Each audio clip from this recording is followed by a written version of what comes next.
welcome back to my channel, The Blended Homemaker. I'm so happy you're here. Co-parenting children with an ex-spouse in two separate households is a really big challenge. I would say it's one of the hardest and most difficult relationships you could find yourself in. I'm here to encourage you and inspire you to keep going and to find God's path on the journey that you're on. Joining me today is my wonderful husband, Brad, the world's best stepdad. Right, honey? Yep. Yeah. We are here today to talk about traditions. Traditions surrounding the holiday season and the importance of finding traditions, keeping traditions, while parenting children in two separate households. So, honey, what would you like to say about traditions? I'll let you start. I think I look back as a kid and there was some areas of my childhood that weren't really big tradition times. There was, kind of sparse in that category, I guess. And it really gave me a hunger and a desire to, create our own traditions as a family. We have some of the, and you can kind of forget about these things a little bit until your kids bring them up to you. And like this time of year, we look at Christmas lights. It's one of our favorite things, and it's developed into this like ice cream, event where we eat ice cream and we tour around in different counties even. And we are always on the. We drive a long distance to look at Christmas lights. Yeah, we're always on a hunt for the best always on the light hunt. display. Yes, and then we always try to, we're always all ears. Somebody talks about a place that's really got a great light display or whatever. We try to. We'll drive there to check it out. So that's always a tradition that we do, and our kids really enjoy it and they talk about it. So it kind of makes forward to it. Yeah. Throughout the year, they look forward to. Yes. Our Christmas light tour. Yep. Absolutely. Yeah. So I think that's a huge tradition for us, and we always, up until this year, we've always got a real tree. So that was a tradition that we always have kept. Always enjoy cutting down our own tree at a local tree farm. Some of the basic things. But yeah. Yeah, that's good. I think that the holiday season is supposed to be this time of joy and excitement and, family togetherness. And when you're sharing your children between two separate households, with that can also come a lot of frustrations and different feelings of grief, sadness, jealousy. You want your children all to yourself during the holiday season. You don't want to share them with another household. You want all of that time and all of these special memories with them. And it can be hard to fit in, like we're talking about traditions, it can be hard to fit everything in when you're sharing time with them, to fit everything in during the holiday season that you want to do. And there's special events that you're going to attend that your children aren't going to be there because it's not their placement day, and with that can come some sadness and grief. So you can kind of feel like, what's the point?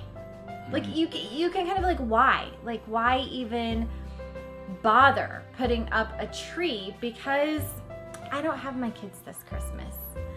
Or, why bother keeping with traditions like looking at Christmas lights or making cutout cookies or cutting down your tree, those sorts of things, because your time is so limited with your children. You can kind of feel like, why? Like, what's the point? Why bother?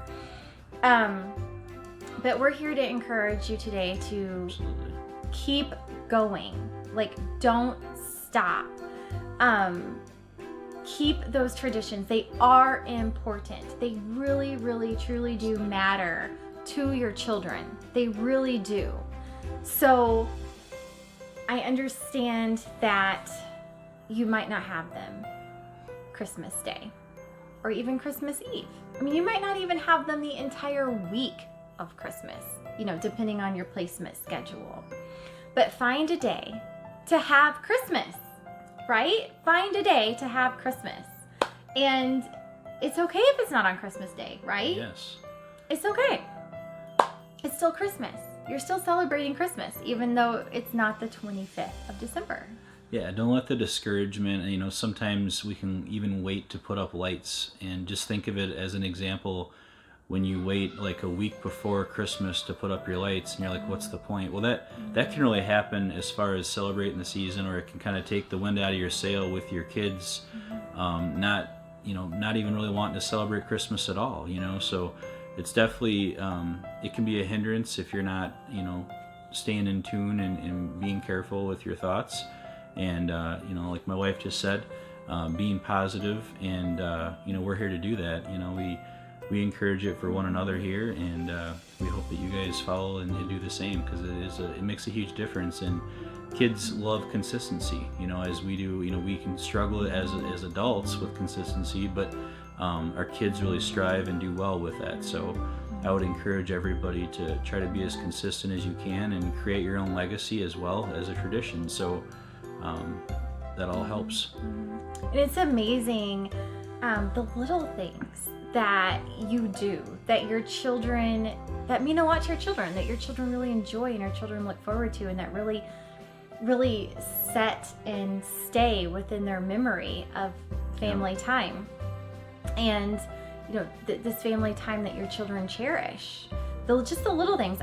Another tradition we have is going sledding. We live in a state with lots of snow.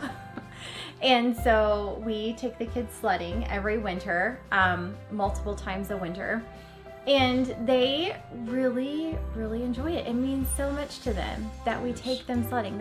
It's cold outside. All you have to set aside is like an hour, right? Yeah. Like about an hour of sledding, and everybody's ready for hot chocolate. So, and some just the little things that really mean a lot to them. And those are the things that they're going to remember and that they're going to cherish and keep with them, keep in their hearts forever and ever and ever.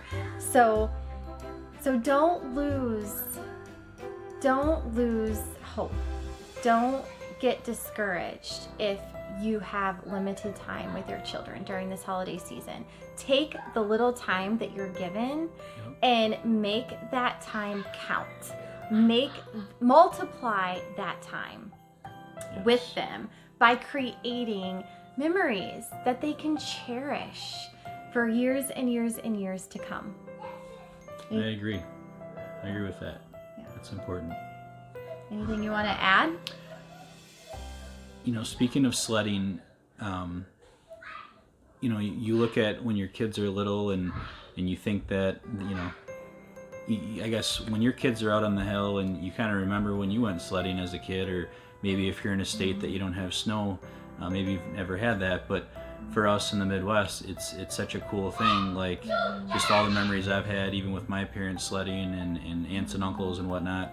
And so to watch your own kids go down the hill and just have fun, and it's like a tradition to have hot cocoa and all that. And I know it's all simple and minor, but it is kind of neat how your kids reflect and they don't forget, and they love to have that time. And it's encouraging for us when they bring that up and they want to go sledding. Like literally 20 minutes ago, our boys are asking if they could go sledding, so it happens frequently. Yeah, they love sledding.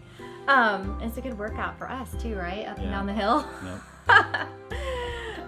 No need for a gym membership. Just go find a sledding hill. But one thing I did want to note too is you had very limited time with your dad. You didn't meet your dad till you were 8 years old. Yep. And you just had every other weekend with him. Yep. And one of your earliest, fondest memories with your dad is sledding. Yeah.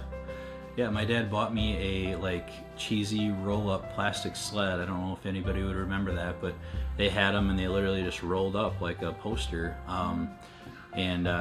So I remember my dad and I going sledding down a really steep country hill, and then shortly after that, hooking onto a three-wheeler and pulling me on a tube behind that was really fun. And he'd pull you up the hill and he'd sled back down it. So it was a lot of fun. So yeah, those memories stick with you, and a lot of fun. Had a lot of good memories with that. So even if you have very limited time, use that time to cultivate memories that'll stay with them forever and ever. Absolutely. I actually have a similar situation where I had very limited time with my dad, and one of my early childhood memories was making a snowman with my dad. That's And I grew up in a state that had snow, but very minimal snow. I like it melted the next day if it snowed. But that was one of my early childhood memories as well with my father, who I had limited time with. So It sticks with you. yeah. And then you take those memories with your parents and carry them with you, you know, and it keeps that bond with that relationship as you mature and as you grow into adulthood. It keeps that bond strong. Yes, I agree. So, well, from our home to yours, we again want to wish you a Merry Christmas and God's blessings to rest upon you and your family in this year to come. Stay tuned.